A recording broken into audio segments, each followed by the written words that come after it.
ስለማያውቁት አታሰቃያቸው። ቱቲ አንቺ የኔ ብቻ ነሽ። ማንም ሰው ከጎንሽ ማየት አልፈልግም። ለእኔ ከምትይልኝ ውለታ እኔ ለአንቺ የምውልልሽ የበለጠ ስለሆነ ከአንቺ ጋር የነበረኝ ውል አቋርጫለሁ።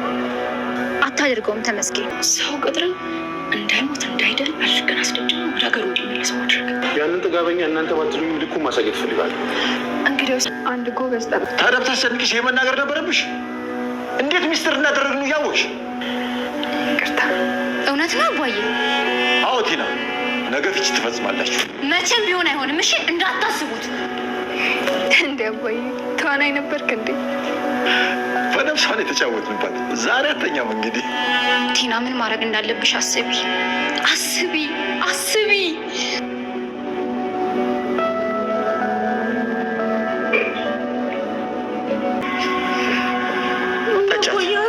አባ ከባለፈው ጀምረው እንግዲህ ቲናን እየተከታተሏት እንደሆነ እንዲሁም ደግሞ ካሜራ እንዳስገጠመ ለዳኒ በባለፈው ፓርቱ እንግዲህ ሲናገር ነበረ ማለት ነው። ስለዚህ አሁን ላይ አባባ ከሚጠጣው ውሃ ላይ ማለት ነው ስትመርስ እንግዲህ ራሱ አባባ አይቷታል። እና ቀጥታ በመሄድ ነበረ ራሷ እንድጠጣው በማድረግ አንቺ ክፉ ጠጫት፣ ራስሽ ያደረግሽውን ነገር ራስሽ መጠጣት አለብሽ፣ አሊያም ደግሞ ራስሽ በቆፈርሽው ጉድጓድ አንቺ መግባት አለብሽ በማለት እንግዲህ አባባ እያስጨነቋት እያለ ነበር እንግዲህ ፓርቱ ያለቀው። ተንኮለኛዋና እጅግ በጣም ጨካኝ የሆነችው ቲና አሁንም ማለት ነው አባባን ለመግደል ወይንም ደግሞ ለማጥፋት እቅድ እንዳላት ነው። በነገራችን ላይ እስካሁን እያንዳንዱ ፓርቷ እሱን እንዴት አድርጎ ማጥፋት እንደምትችል ነው የምትቆፍረው ማለት ነው። እና አሁንም ይህን ነገር ሀሳብ ያመጣችው አስቤ አሁን ላይ ብቻዬን ነኝ ማድረግ አለብኝ በማለት እንግዲህ ተመስገንም ከአንቺ ጋር መስራት አልፈልግም፣ እኔ ያንቺ አሽከር አይደለሁም፣ እኔ ከዚያ ቤት የመግባት ሀሳብ ነበረኝ፣ እሱም ደግሞ ተሳክቶልኛል፣ የቃሊብ የቅርብ ጓደኛ ሆኛለሁ፣ ስለዚህ አንቺ ለእኔ አታስፈልግኝም፣ እንደውም ከአንቺ ከምትፈልጊው በላይ ነው እኔ ለአንቺ እየሰራሁልሽ ያለው፣ ስለዚህ አልፈልግም በማለት እንግዲህ ተመስገንም ከእሷ ጋር መስራት እንደማይፈልግ ነው እየተሰናበታት ማለት ነው። ቲና ሁሉም ሰው እየቀረባት አሁን ላይ እየራቃት ይገኛል። በነገራችን ላይ ተመስገንን ራሱ አጥምዳ ለራሷ ማድረግም ፈልጋ ነበረ፣ ግን ደግሞ ዘወር ብሎ ራሱ ሊያያት ፍቃደኛ አይደለም። እንግዲህ ዳኒም ጋር ትቷታል።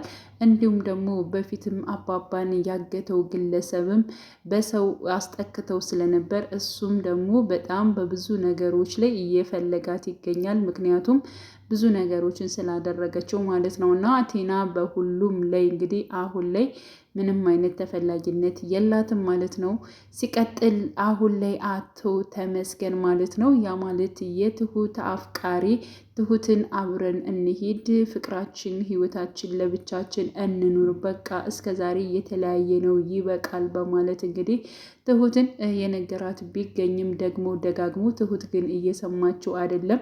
እንግዲህ ቃሊብ የዋህና እንዲሁም ደግሞ ሰውን ከማመኑ አንጻር ማለት ነው ቀጥታ ተመስገን ወደ ቤት እንዲገባ አድርጓል። ግን ደግሞ ይህንን ሰውዬ የት ነው የማውቀው በማለት አባባ እየተጠራጠሩ ይገኛሉ ማለት ነው። ከዚህ በፊት እንግዲህ አባባ ተመስገንን ያወቀበት ምክንያት ከዚህ በፊት ያው ለመጉዳት አስቦ ነበረ። እንግዲህ በዚያን ሰዓት ብዙ ግርግር ነገር ያው በፍራቻ ውስጥ ስላለ ይህን ያክል የመለየት እንትን የለውም። ግን ደግሞ ይህን ግለሰብ አይቼዋለሁ የት ነው የማውቀው እያሉ አባባ ሲያስቡ ነበረ ማለት ነው። የሆነ ሰዓት እንግዲህ ማስታወሱ አይቀርም ብዬ አስባለሁኝ። እንዲሁም እንግዲህ ቃሊብን የቀረበበትና ወደዚያ ቤት የገባበት ሲስተም በጣም የሚገርም እንዲሁም ደግሞ ታማኝ እንዲሆን አድርጎ ነበር የገባው ማለት ነው። የቃሊብም ስልክ በማሰረቅ እኔ ነኝ እያመጣሁልህ በማለት ወስዶ በመስጠትና ለሱ ያዘንና ለሱ የተቆረቆረ በመምሰል ሲቀጥል ደግሞ ቃሊብ የሚያስፈልገውንና አሁን ላይ ነገሮችን በሙሉ መፍታት የሚችልበት ታይም ላይ እንዳልሆነ ስለሚያውቅ ማለት ነው የፍቺ ነገሮችን እንደሚሰራ ነግሮታል ማለት ነው። ይህማ ለእኔም ታስፈልገኛለህ ብሎታል። እሱም ደግሞ ከቲና ጋር መፋታት ስለሚፈልግ ይህን ነገር የውስጡን ስለነገረው እሱም እጅግ ደስ ብሎት ይሄማ ለእኔም ታስፈልገኛለህ ስልክ እንቀያየር በማለት ሄዶ እሱ ደግሞ እውነት ስለመሰለው ለአባባ ነግሮታል። ሁኔቶችን በሙሉ ቀስ ብዬ ማስተካከል እፈልጋለሁ፣ እንዲሁም ደግሞ ከትሁት ጎን መሆን እፈልጋለሁ አባዬ፣ ነገሮቹን ቀስ ብዬ ትሁት ሳታቅ ራሱ መፈጸም እፈልጋለሁኝ በማለት እንግዲህ ትሁት ሳታቅ በነገራችን ላይ ሊያገባት አቅዷል ማለት ነው። ምክንያቱም እሷ ካወቀች ሌሎች ነገሮች ለሚፈጠሩ በማለት መሰለኝ። ብቻ ግን ሽማግሌውና እንዲሁም ደግሞ ቃሊብ አውርተው ነበረ። የቲናን ጉዳይ በህግ መጨረስ እፈልጋለሁ አባዬ፣ ትሁትን ደግሞ ከዚህ ከመጣው ግለሰብ ማዳን የምንችለው እሷ ስታገባ ብቻ ነው። እሱን ደግሞ እኔ ነኝ ማድረግ የምፈልገው በማለት እንግዲህ ትሁትን ለማግባት ወይንም ደግሞ ለራሱ ለማድረግ ቃሊብ አሁን ላይ እጥረት እያደረገ ነው። በነገራችን ላይ በአሁኑ ፓርቲ የለም፣ የት ሂዶ ነው ምን እያደረገ ነው የሚለው ነገር እንግዲህ ትሁት ራሱ ዝም ብላ ፈጥራ ማለት ነው ለቲና ስትናገር ነበር። ቲና እጅግ በጣም ነበር የተናደደችው። ምክንያቱም ቃሊብ የት ሂዶ ነው ብላ ስትጠይቃት ስለ ፍቺው ጉዳይ ስለዛ ለማጣራት ወይንም ደግሞ እሱን ለመጨረስ ይመስለኛል ከቤት የወጣው በማለት ስትነግራት እጅግ በጣም ነበር የተናደደችው ቲና ማለት ነው። እና አባዬንም መጠየቅ ትችያለሽ፣ እውነቴን ነው የዋሸው አይደለም፣ እኔ እንዳንቺ አይደለሁም በማለት ነግራታለች። ቀጥታ አባዬን ነበር የጠየቀችው ማለት ነው። እና ስትጠይቀው እንዴት እንደዛ አይነት ነገሮችን ትናገራለች? ሚስጥር ብዬ ነግሬያት እንዴት ልትናገር ቻለች? በማለት እንግዲህ ትሁት ላይ ነበረ አባባ የጮሁት ማለት ነው። እና ቲና እነሱ ሲጫጫሁ ወይንም ደግሞ ሽማግሌው ትሁትን ሲቆጣት እሷ አምናለች ማለት ነው። ይህ ነገር እውነት ነው እንዲ አባዬ ብላ ጠይቃለች። አዎ ቲና እውነት ነው በማለት እንግዲህ ነግሯታል ማለት ነው። ይህማ በፍጹም አይሆንም፣ አይፈታኝም፣ እኔ ፈልገዋለሁ ብላ ድርቅ ብላለች። እሷ የምትፈልገው ንብረቱን እንዴት አድርጋ ተካፍላ ከዚህ ቤት መውጣት እንደምችል እንጂ ያው እንግዲህ ቃሊብ እንደማትወደው እንደማትፈቅረው የታወቀ ጉዳይ ነው ማለት ነው። በነገራችን ላይ ቤቷን ወይንም ደግሞ ትዳሯን ራሷነች ያበላሰችው ማለት ነው። ሴት ልጅ በነገራችን ላይ ቤቷን መስራት ትችል ነበረ፣ በብዙ ነገሮች መታገስ ትችል ነበረ። ሲቀጥል ደግሞ ለእሷ በጣም ጥሩ ሰው ነበረ ቃሊብ ማለት ነው። እና እሷ ነች ለቃሊብም እንዲሁም ደግሞ ለሽማግሌው መጥፎና ተንከሲስ ሴት የሆነችው ማለት ነው። ሳትወደው ሳታፈቅረው እዚያ ቤት ገብታ ለንብረት ብላ ማለት ነው የሰው በመጉዳት ብዙ ነገሮችን ስታደርግ የነበረችው ማለት ነው። እና ቲና አሁን ላይ ከሁሉም ያው እየወደቀች ትገኛለች ማለት ነው። በነገራችን ላይ እኔ ቲና ነኝ መቼም አልወድቅም፣ ሀሳቤን በሙሉ አሳካለሁ እያለች አሁንም በፉከራ ላይ ትገኛለች ማለት ነው። እንዲሁም ተመስገን ባይመጣና ብቻዬን ነገሮችን ባካሄዳቸው እኔ ራሴ እችል ነበረ በማለት እየፎከረች ትገኛለች ማለት ነው። ይህ ነገር ይሳካላታል ወይንስ ደግሞ አይሳካላትም?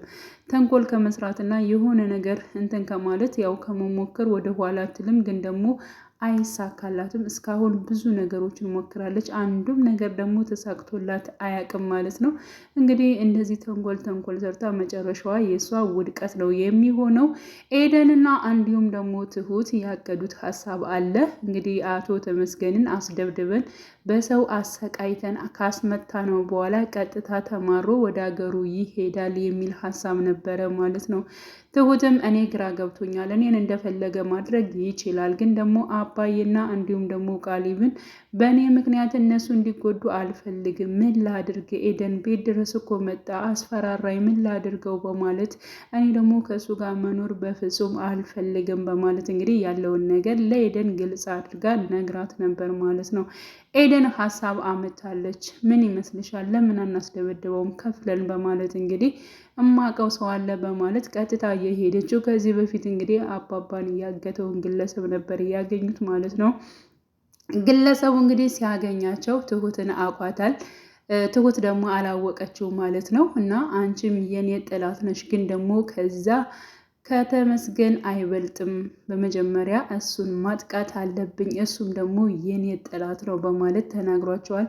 እና የጋራ ጥላታችን ነዋ፣ ስለዚህ ተያይዘን እሱን ማጥፋት አለብን የሚል ሀሳብ ነበር የያዙት ማለት ነው። እሺ ተስማምቻለሁ፣ ያላችሁት ሁሉ ይሆናል፣ ገንዘቡን ግን እንድሰጡኝ እፈልጋለሁ በማለት እንግዲህ አሳውቋታል። እንዲሁም ኤደንም የሚገባውን ገንዘብ ሄዳ ከዛሬ ውጭ እሱን ሰውዬ ማየት አልፈልግም በማለት እንግዲህ ኤደንም እንትን ብላለች ማለት ነው። በነገራችን ላይ የሆነ በቃ ሰው በገንዘብና የሆነ በጉልበት የሚመካበት ነገር ነው ማለት ነው። ብቻ ግን የሆነ መታገትን፣ መያያዝን፣ መጎዳትን ምናምን ነገር የበዛበት ነገር ነው። አሳልፎ ለህግ መስጠት እንደዚህ ማድረግ የሚባል ነገር አሁን ላይ እየቀረ ይመስለኛል ማለት ነው። ሁሉም በራሱ ጉልበትና በገንዘቡ እየተመካና ነገሮችን እያስኬደ ነው። አሁን ኤደንም እንዲሁም ትሁትን በጣም ጥሩ ናቸው ወይንም ደግሞ ነገሮችን በሙሉ በጥሩ የሚያስቡ ናቸው የምንላቸው። እንግዲህ እንደዚህ የሚያደርግ አለ፣ እንደዚህ የሚሆን ሰው አለ፣ ስለዚህ የፈለግነውን ነገር ማድረግ እንችላለን በሚል አስተሳሰብ ነው ሁለታቸውም የተጠመዱት ማለት ነው። እና ከዚህ ድራማ ላይ እኔ በጣም የተረዳሁት ወይንም ደግሞ ማለት የአባባን ትዕግስት ነው። የአባባን ትዕግስት ወይንም ደግሞ ጀግና አባት በመሆናቸው ነገሮችን በብልሃት ማለፍ እንዲሁም ደግሞ የሰው ልጅ ካሁኑ ጥፋቱ ነገ ይቀየራል ብለው በትዕግስት የሚጠብቁትን ነገር እንዲሁም ደግሞ ወጣቶች መስራት እንዳለባቸው የሚያሳዩትን የሰው እጅ መጠበቅ እንደሌለባቸው በራሳቸው ሰርተው መለወጥ እንዳለባቸው የሚያሳዩት ነገር ነው። ትሁትም በእርግጥ ለነ አባባ የምታደርገው ነገር ከሷ በላይ እነሱን የምትወዳቸው ነገር እነሱም ደግሞ ውለታ ቢስ አይደሉም ማለት ነው። አሁንም ትሁት የሆነ ነገር ብትሆን እኛ ዝም አንልም፣ ከጎኗ እንቆማለን ብለዋል ማለት ነው። እና እኔ በጣም እንትን የሚለኝ ይሄ የመያያዝ የምታፈን አንዱን ከአንዱ የመማታት ምናምን ያለመብቱ ዝም ብሎ በቃ ሰው እየሄደ ማለት ነው አፍኖ የሆነ ጉዳት የሚያደርሱበት ነገር ምናምን ነገር እሱ ፓርቱ እጅግ በጣም ነው የሚከብደው ማለት ነው። ግን ደግሞ ከወቅቱና ከሁኔታውም አንጻር እነሱም እየሄዱበት ይመስለኛል ማለት ነው። እና እንግዲህ ቲና ምን ሊሆን ይችላል?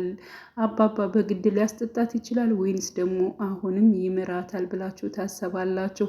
እንዲሁም ደግሞ ያው ተመስገንን የመተው ማለት ነው ወይንም ደግሞ ትሁትን ሲጎዳት ከጀርባው መቶ የመተው ማን ሊሆን ይችላል? ይህ ወፍራሙ ሰውዬ የሰማይ ስባሪ የምንለው ነው አሊያስ ደግሞ ራሱ ካሌብ ነው ከቴና ጎን ያለው የሚለው ነገር እስኪ ገምቱ ማለት ነው።